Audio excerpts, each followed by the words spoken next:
Assalamualaikum warahmatullahi wabarakatuh. Selamat siang. Yang kami hormati Bapak Sahid Susilo Nugroho dan yang kami kasihi rekan kelas MBA 78A Kampus FEB UGM Yogyakarta.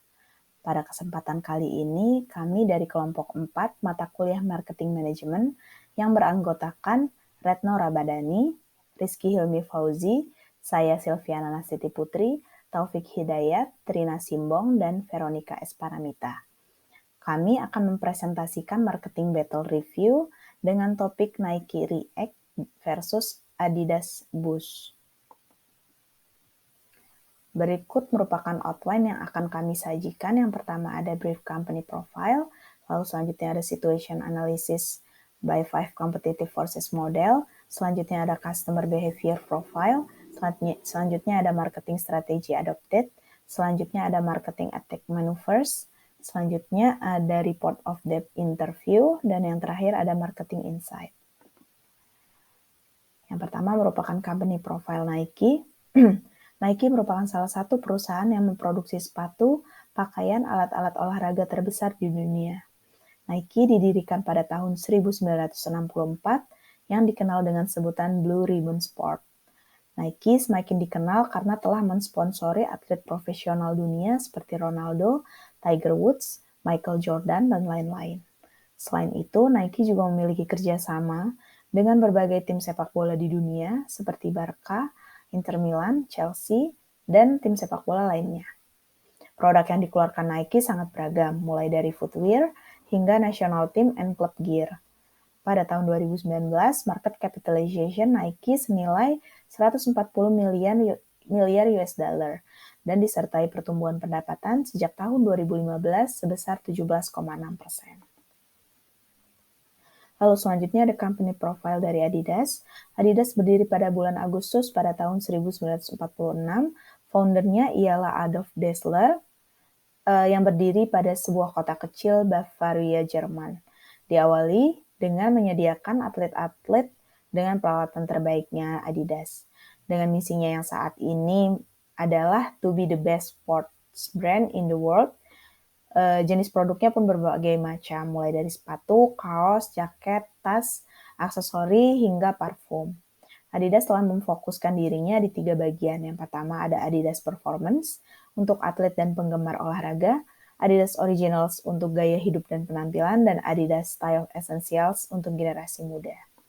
Dan pada tahun 2019, market capitalization Adidas senilai 65 miliar US dollar dan disertai pertumbuhan pendapatan sejak tahun 2015 sebesar 6,8%. Selanjutnya, 5 competitive forces model mengenai situation analysis dari Adidas versus Nike. Yang pertama ada threats of new entrants. Meskipun banyak pesaing baru di pasar lokal maupun internasional, sulit bagi para newcomers untuk mengungguli Nike dan Adidas. Yang kedua ada threat of substitutes, eksistensi dari produk substitusi dengan harga yang rendah, sehingga membuat industri sport apparels menjadi atraktif bagi para pemain baru. Yang ketiga ada bargaining powers of buyers, pembeli memiliki daya tawar yang rendah. Hal ini karena adanya dibuktikan dengan posisi buyer sebagai price taker dan produk yang ditawarkan. Selanjutnya ada bargaining power of suppliers. Daya tawar pemasok ini terbilang rendah karena kedua perusahaan raksasa ini memilih kendali atas kontrak dan kemitraan atau upper hand, sehingga dengan mudah mencari supplier baru jika tidak sesuai dengan standar dari perusahaan. Yang kelima ada competitive rivalry. Industri sports apparel sangat terkonsentrasi dengan pembagian market share yang didominasi oleh beberapa perusahaan besar, sehingga membuat persaingan pemain dalam industri yang sama menjadi semakin besar. Selanjutnya merupakan consumer behavior profile. Yang pertama, who are they? Dari Nike React, golongan anak muda yang memperhatikan mode busana. Lalu dari Adidas Boost-nya merupakan golongan anak muda yang cenderung menyukai olahraga atau sporty. Lalu yang kedua, why do they buy? Mereka membeli Nike karena mereka beranggapan sepatu Nike ini ringan dengan bahan yang nyaman, sedangkan mereka membeli Adidas karena memperhatikan kenyamanan serta stabilitas ketika dipakai. Yang ketiga, what do they buy? Pembeli Nike ini mempersepsikan Nike sebagai fashion statement, lalu mempresesikan Adidas ini sebagai running shoes. Lalu selanjutnya, when are they? Ketika pengguna Nike dan Adidas ini membeli produk sedang menjadi tren mode, atau ketika pihak Nike maupun Adidas meluncurkan produk-produk baru serta adanya penawaran-penawaran diskon. Lalu selanjutnya, where do they buy? Terdapat dua pilihan di mana pengguna Nike dan Adidas mendapatkan produknya, baik melalui online store, at e-commerce and official store, atau di offline store, di toko-toko retail resminya dari baik Nike maupun Adidas. Yang keenam, how do they buy? Terdapat beberapa cara pengguna Nike dan Adidas untuk mendapatkan produknya. Bisa melalui cash, online transfer, dan credit card. Selanjutnya, marketing strategi. Marketing strategi dari Nike React. Yang pertama dari target marketnya, golongan muda yang mengikuti mode busana. Lalu dari market segmentation, semua masyarakat di berbagai negara dengan fokus generasi muda hingga usia senior dengan aktivitas yang cukup tinggi. Lalu dari brand positioning, sebagai market leader dalam sepatu olahraga yang menyediakan kualitas produk yang tinggi dengan teknologi yang semakin inovatif. Selanjutnya ada marketing strategi dari Adidas Boost. Yang pertama ada target market, golongan muda yang cenderung sporty atau terinspirasi dan menyukai olahraga, jadi berfokus terhadap olahraga. Lalu yang kedua ada market segmentation. Di market segmentation ini merupakan semua masyarakat di berbagai negara dengan fokus generasi muda hingga usia senior dengan aktivitas yang cukup tinggi. Lalu selanjutnya ada brand positioning. Merek sepatu olahraga dengan produk-produk yang berkualitas tinggi dengan desain yang inovatif. Selanjutnya mengenai produk dari Nike React dengan range harga sekitar 1.300.000 sampai 3.300.000. Produk Nike React ini didesain untuk meminimalisir cedera dalam penggunaannya ketika dipakai untuk berlari. Jadi dari uppernya menggunakan single piece knit upper dan R10 sidebar dengan menggunakan fuzz layers. Lalu dari midsole-nya ada full length React foam dengan ketebalan 9 mm sehingga membuat sepatu Nike ini sangat nyaman untuk digunakan. Lalu selanjutnya ada produk dari Adidas Boost dengan range harga sekitar 1.400.000 sampai 3.400.000. Produk Adidas ini berfokus pada teknologi yang digunakan ketika konsumen ini menggunakan sepatu ini untuk berlari gitu. Karena seperti yang diketahui tadi, target pemasaran dari sepatu Adidas ini adalah orang-orang yang berfokus terhadap olahraga atau sporty seperti itu. Lalu dari uppernya itu sangat fleksibel dan knit material karena memang tadi difokuskan terhadap sporty gitu.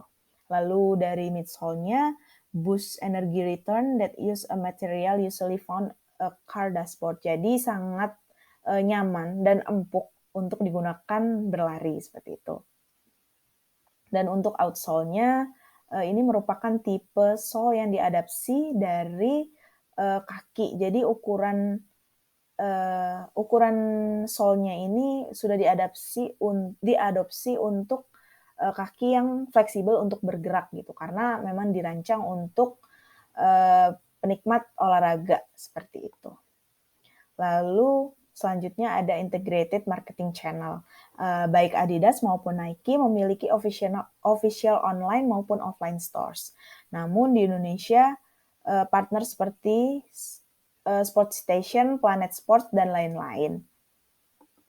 Lalu selanjutnya ada integrated marketing communication dari Nike. Yang pertama ada sense of community. Jadi sense of community ini berhubungan positif dengan keikutsertaan pelanggan dalam komunitas. Juga dengan adanya sense of community ini, Nike meyakinkan bahwa ini dapat meningkatkan tingkat pengembangan komunitas.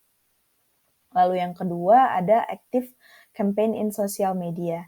Salah satu campaign Nike yang terakhir adalah You Can Stop Us. Jadi dalam videonya Nike ini memberikan tayangan bersama para atlet yang berkulit putih, hitam, ASEAN dan Muslim bahwa mereka ini bisa loh menjadi atlet yang terkenal tanpa memperhatikan perbedaan yang ada seperti itu. Lalu selanjutnya ada event and endorsement. Karena di sini Nike yakin ketika atlet top yang terlihat mengenakan pakaian Nike, maka penggemar mereka juga ingin memakainya. Sehingga ketika pelanggan-pelanggan Nike ini telah menggunakan produk-produk yang di-endorse oleh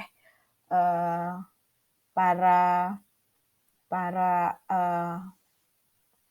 atlet-atlet topnya, mereka merasa bangga gitu. Mereka merasa dirinya tuh seperti atlet-atlet yang mereka banggakan seperti itu. Lalu selanjutnya ada integrated marketing communication dari Adidas. Yang pertama, Adidas menggunakan strategi convert advertising. Ketika dimasukkannya produk, nama merek atau nama perusahaan dalam film atau event, hal ini bertujuan untuk meningkatkan memorability merek pada saat konsumen melakukan pembelian. Lalu selanjutnya ada celebrity endorsement. Sama seperti Nike tadi, celebrity endorsement Adidas ini telah berusaha untuk mempertahankan dan meningkatkan pengakuannya sebagai youthful and urban brand.